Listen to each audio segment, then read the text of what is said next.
Getting it right on the LAC disengagement. India's negotiators ought to be commended for their efforts in ensuring a successful border disengagement at Pangong.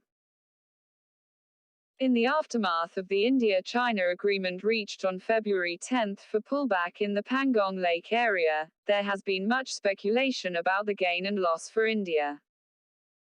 Some have averred that the mutual withdrawal amounts to the creation of a buffer zone on Indian territory. Others have alleged it to be a surrender of Indian territory. Yet others have questioned the withdrawal of India's presence along the Kailash range on the south bank of Pangong since it enabled India to dominate the Chinese garrison at Moldo. Things are moving. Another charge has been leveled, of inadequate budgetary allocation for defense in the face of a two-front war. The fact of the matter is that the increase in the outlay for capital procurement announced by the Finance Minister on February 1 for FY 2021-22 represents a 18.75% jump over the previous financial year, the highest in 15 years. Moreover, the government has enhanced the delegated financial powers up to 200 crore rupees in senior ranks below the rank of vice chief as well, to facilitate procurement. Improved procedures and oversight have ensured better utilization with no surrendering of funds over the last 4 years. The charge that India is not according proper priority to national security is baseless. Military modernization, indigenization and defense exports are top priorities. The building of long overdue roads, bridges, culverts and other infrastructure in the border areas, in mission mode, has spurred mobility and capacity for a rapid induction of forces. The Darbik-Sheikh Daulat Beg Oldie DSDBO road has facilitated seamless access all the way up to Subsector North SSN, which abuts the Karakoram Pass and the Siachen Glacier. It has provided an axis for developing lateral roads towards India's front line in eastern Ladakh. Another example is the eponymous Atal Rohtang Tunnel, approved by the government of Atal Bihari Vajpayee. The tunnel, inaugurated in October 2020, makes for a much shorter logistics loop connecting the middle and western sectors of the India-China boundary on the Indian side. Many defense reforms recommended by the Naresh Chandra Committee have been implemented in recent years.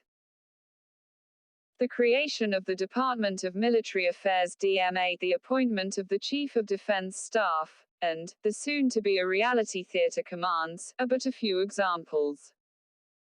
The buffer zone stands. India has not surrendered any land in Galwan, Pangong or Depsang since the border crisis broke out in April-May 2020. The assumption that the disengagement implemented at Pangong, especially that the temporary moratorium on patrolling by both sides will result in a buffer zone entirely, in our area, is incorrect. India has neither accepted the unilateral definition of China's so-called Line of Actual Control (LAC) of 1959 nor its subsequent mutants. As such, a buffer zone on the other side of any so-called Chinese LAC is still a buffer zone on India's side, given that India regards the whole of Aksai Chin as an integral part of its territory. By using the benchmark of the so-called Chinese LAC to identify India's territory and China's, the naysayers are actually legitimizing the illegal Chinese presence across the LAC. During the late 1950s and early 1960s, the idea of a mutual pullback by 20 kilometers, which would have resulted in buffer zones, had been proposed by China and rejected by India.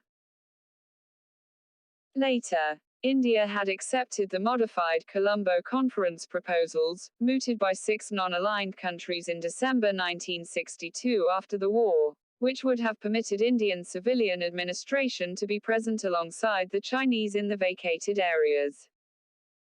China had reservations and backed out in March 1963 after initially acquiescing. It was ready to consider them only as a basis for further bilateral negotiations. Much water may have flown down the Chip-Chap, Galwan and Changchenmo rivers since then, but it is not as if pullbacks and buffer zones have never been considered before. The pullback on the north bank of Pangong has resulted in the Chinese ceasing their patrolling between fingers 4 and 8 for the first time in several decades. After the 1962 debacle, Indian patrols limited themselves to visiting Finger 8, which evolved as the de facto Indian line in this sector, but this access too was restricted by vehicle-mounted Chinese patrols along that stretch in recent decades. Given that China perceives its line to run further west of Finger 3, India has done well to maintain its permanent presence at the Dan Singh Tapa post near Finger 3 on what the Chinese regard as their side of the LAC. As former Northern Army Commander Lieutenant Gen. D.S. Huda has stated in a recent opinion piece, by agreeing to relocate east of Finger 8, the PLA is pulling back from its claimed, customary boundary line, and this is definitely not a minor concession. It is, as he has pointed out, in line with India's consistent demand to restore the status quo ante that existed in April 2020. Different implications. The word status quo ante in regard to the India-China boundary matters has different implications for the ground situation depending entirely on the timeline being referred to. In seeking a restoration of status quo ante on the north bank of Pangong with reference to April-May 2020, the advantage secured by India on the south bank was naturally a plus point, and put to good effect by Indian negotiators. If the retention of the heights along the Kailash range is deemed so important for leveraging concessions elsewhere, as some claim, why is it that no previous government acted to occupy the heights earlier, including during the face-off in Depsang in 2013? After all, differences over the LAC are hardly new. The fact is that Indian troops secured the heights on the south bank precisely to offset China's first mover advantage on the north bank. Moreover, if India's objective is to achieve status quo ante, India too would logically be required to revert to its pre-April 2020 status. The potential linkage between the heights of the Kailash range and Depsang, or for that matter Gogra and Hot Springs, cannot be arbitrarily conjured up. The situation Kailash range and Depsang, or for that matter Gogra and Hot Springs, cannot be arbitrarily conjured up. The situation in the pockets of differences is sui generis. At the end of the 10th round of the India-China Corps commander-level meeting, the two sides have positively appraised the smooth completion of disengagement at Pangong, acknowledging that it was a significant step that provided a good basis for resolving the remaining issues along the LAC.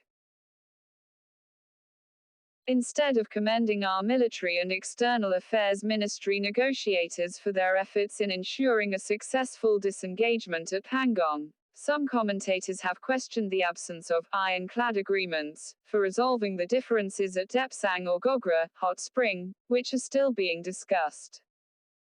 The negotiators ought to be given a chance. The truth is that there were no ironclad guarantees in any of the agreements and protocols signed so far either, whether in 1993, 1996 or in 2005. Bilateral differences are best negotiated from a position of strength as has been done at Pangong, while maintaining high vigil and striving for positive outcomes elsewhere. Sujan Chenoy, a former ambassador and head of the Indian negotiating team for boundary-related confidence-building measures, is currently Director General of the Manohar Parrikar Institute for Defence Studies and Analyses. The views expressed are personal.